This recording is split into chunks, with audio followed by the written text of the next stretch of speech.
Hey everybody, welcome back to Jim's Garage. Just a quick one today to share with you something that I've discovered that A, I can't believe I didn't know about, and B, I can't believe I've not been using it. And that is IT tools. It's basically a self-hosted Swiss Army knife for any SysAdmin/Homelabber. It does all of the things that you probably forget the command line interface command for. So things like generating hashes, comparing strings, converting different types of YAML to JSON and vice versa. It also does things like transposing Docker run into Docker compose and a whole host of other stuff. So let's jump now straight into the deployment phase. Let's get this up and running and I'll show you the user interface. Now thankfully this couldn't be simpler to get up and running. As you can see on here, I've put this behind my reverse proxy, which is something I like to do. Obviously it gives you that nice SSL and it gives you a handy URL that you can use. So all we need to do really on here is specify the image, and we're using the IT tools latest. If you're not going to be using the reverse proxy, you want to delete the network section and the labels and simply re-add the ports that it expects. Now this runs on port 80, which is likely taken. So we specified here port 8080, but you can basically use anything that isn't already taken. Give it a container name, and obviously if you do want to put it behind a reverse proxy, I use Traffic. I've got a video on that. I will be doing a video on Traffic version 3 in the near future because I know a ton of you guys are asking for that. And I think the previous instructions I have probably changed somewhat.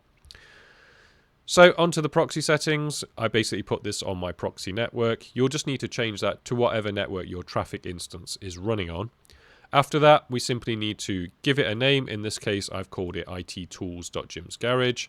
And set it to a proxy network external true because I've created this network externally from this compose stack, i.e. I created it when I created my traffic network.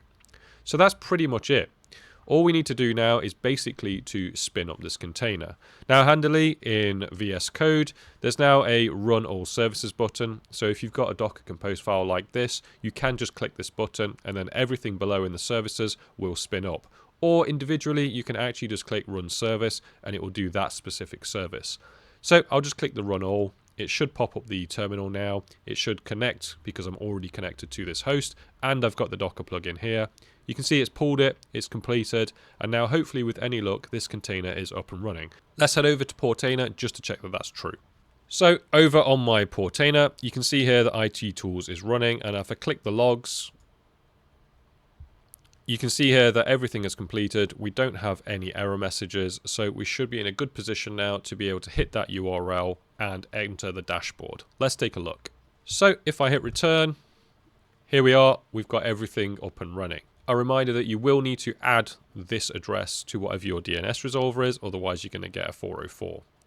So now we're in, what can we do? I'm not going to go through all of these because as you can see there are literally probably about 100 odd different things that we can do in here. But to make this simple, have a look on the left. It breaks it down into different categories. So anything crypto, so token generation, etc. Cool things like hashing text, creating tokens, being able to encrypt and decrypt pieces of text, PDF signature checkers, etc. Password strength analyzers, base64 encoders. That's really useful for a lot of the stuff we do around Docker and encoding strings.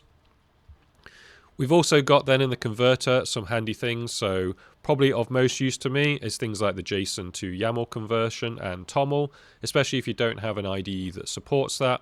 You've got text to ASCII and binary, which is pretty useful, and also color converters, so you can change it from say RGB, etc. Moving down, we've also got some web things which are pretty interesting, so encoding and decoding of URLs. We've got URL parsers. We've got things like Java Web Token parsers, and we've also got some image and video generation, so you can generate your own QR code, for example, which is pretty handy. You just need to put in a URL and it will generate that QR code for you.